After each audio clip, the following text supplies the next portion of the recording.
Hi all, welcome to Blasters arena. Kerala ബ്ലാസ്റ്റേഴ്സിൻ്റെ ആദ്യത്തെ home മത്സരം നാളെയാണ് നടക്കേണ്ടത്. എതിരാളികൾ മുംബൈ സിറ്റി FC ആണ്. കൊച്ചിയിലെ കലൂർ സ്റ്റേഡിയത്തിൽ വെച്ചുകൊണ്ടാണ് ഈ മത്സരം ഷെഡ്യൂൾ ചെയ്തിട്ടുള്ളത്. പക്ഷേ വലിയ പ്രതിസന്ധികളാണ് ഇപ്പോൾ ഉടലെടുത്തിട്ടുള്ളത്. GCDയെ അവസാന നിമിഷം വാക്കുമാറ്റി വാടക വർദ്ധിപ്പിച്ചു. 4.2 ലക്ഷം രൂപ ലഭിക്കാതെ ഈ സ്റ്റേഡിയം വിട്ട് നൽകില്ല എന്ന ഒരു നിലപാടിലാണ് GCDയെ ഉള്ളത്. ഇത് നൽകാൻ കേരള ബ്ലാസ്റ്റേഴ്സ് ഇപ്പോഴും തയ്യാറായിട്ടില്ല. കാരണം ആദ്യം GCDയെ പറഞ്ഞത് 2 ലക്ഷം രൂപക്ക് സ്റ്റേഡിയം വിട്ട് നൽകാം എന്നായിരുന്നു. പക്ഷെ പിന്നീട് അവർ വാക്ക് മാറുകയാണ് ചെയ്തിട്ടുള്ളത്. ഏതായാലും ബ്ലാസ്റ്റേഴ്സിന്റെ പ്ലാനുകൾ എല്ലാം തകിടം മറിഞ്ഞുകൊണ്ടിരിക്കുന്ന ഒരു സമയമാണ് ഇത്. നമുക്കറിയാം, ബ്ലാസ്റ്റേഴ്സ് അതീവ സാമ്പത്തിക പ്രതിസന്ധി അനുഭവിക്കുന്ന ഒരു സമയമാണ് ഇത്.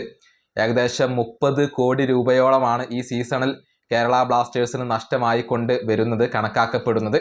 ഇത്രയധികം സാമ്പത്തിക പ്രതിസന്ധി ഉണ്ടാകുന്ന സമയത്ത് കേരള ഗവൺമെൻറ്റും മറ്റുള്ള അതോറിറ്റികളും ഈ ടീമിനെ സപ്പോർട്ട് ചെയ്യുകയാണ് വേണ്ടത്. നിലനിൽപ്പിന് വേണ്ടി പോരാടുന്ന സമയത്ത് സപ്പോർട്ട് ചെയ്യുന്നതിന് പകരം ഇവിടെ അതോറിറ്റികൾ ഉപദ്രവിക്കുന്ന ഒരു കാഴ്ചയാണ് നമുക്ക് കാണാൻ കഴിയുക.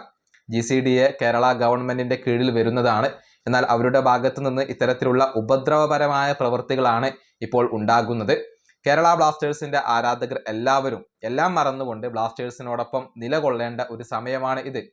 ഇത്രയധികം പ്രതിസന്ധികൾക്കിടയിലും ക്ലബിനെ മുന്നോട്ട് കൊണ്ടുപോകാൻ ബ്ലാസ്റ്റേഴ്സ് വലിയ സാക്രിഫൈസ് എടുക്കുന്നുണ്ട്.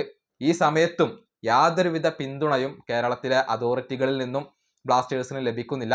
മറിച്ച് ഈ ക്ലബിനെ തകർക്കാൻ വേണ്ടിയുള്ള ശ്രമങ്ങളാണ് ഇപ്പോൾ നടക്കുന്നത് എന്നുള്ളത് വളരെ വ്യക്തമാണ്.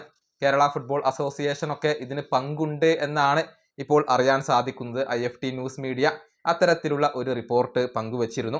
ഏതായാലും ബ്ലാസ്റ്റേഴ്സിന്റെ ആരാധകർ നിലവിൽ കേരള ബ്ലാസ്റ്റേഴ്സിനോടൊപ്പം അതല്ലെങ്കിൽ മാനേജ്മെന്റിനോടൊപ്പം നിലകൊള്ളേണ്ട ഒരു സമയമാണ് ഇത്.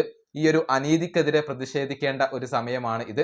കാരണം അത്രയും വലിയ ബുദ്ധിമുട്ടാണ് നിലവിൽ കേരള ബ്ലാസ്റ്റേഴ്സ് അനുഭവിച്ചു കൊണ്ടിരിക്കുന്നത്. വലിയ സാമ്പത്തിക പ്രതിസന്ധി അനുഭവിക്കുന്നതിനിടയിലും ഇത്തരത്തിലുള്ള ഉപദ്രവങ്ങൾ അവർക്ക് ഏൽക്കേണ്ടി വരുന്നു എന്നുള്ളതാണ്.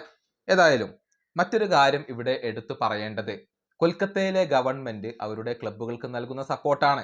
ഈസ്റ്റ് ബംഗാളിന് ഇത്തവണ ഹോം സ്റ്റേഡിയത്തിന്റെ കാര്യത്തിൽ വലിയ പ്രതിസന്ധി ഉണ്ടായിരുന്നു.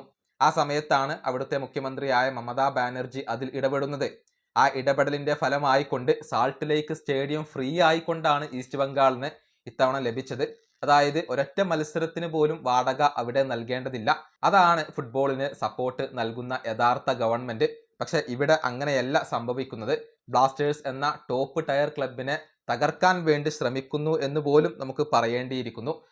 ഗവൺമെന്റിന്റെ ഭാഗത്തു നിന്നോ മറ്റുള്ള അതോറിറ്റികളുടെ ഭാഗത്തു നിന്നോ യാതൊരുവിധ പിന്തുണയും കേരള ബ്ലാസ്റ്റേഴ്സിന് ഇപ്പോൾ ലഭിക്കുന്നില്ല. അതുകൊണ്ട് തന്നെ ഭാവിയിൽ ബ്ലാസ്റ്റേഴ്സ് അടച്ചു പൂട്ടി പോവാനുള്ള സാധ്യതകൾ വർദ്ധിച്ചു വരികയാണ്. അതല്ലെങ്കിൽ കേരളം വിടാനുള്ള സാധ്യതകൾ തന്നെ ഇപ്പോൾ വർദ്ധിച്ചു വരികയാണ്. എല്ലാം മറന്നുകൊണ്ട് ബ്ലാസ്റ്റേഴ്സിനോടൊപ്പം നിൽക്കേണ്ട ഒരു സമയവും സാഹചര്യവും ഇപ്പോൾ അതിക്രമിച്ചു കഴിഞ്ഞിട്ടുണ്ട്. ഈ വീഡിയോ അവസാനിപ്പിക്കുന്നു. അടുത്തൊരു വീണ്ടും കാണാം.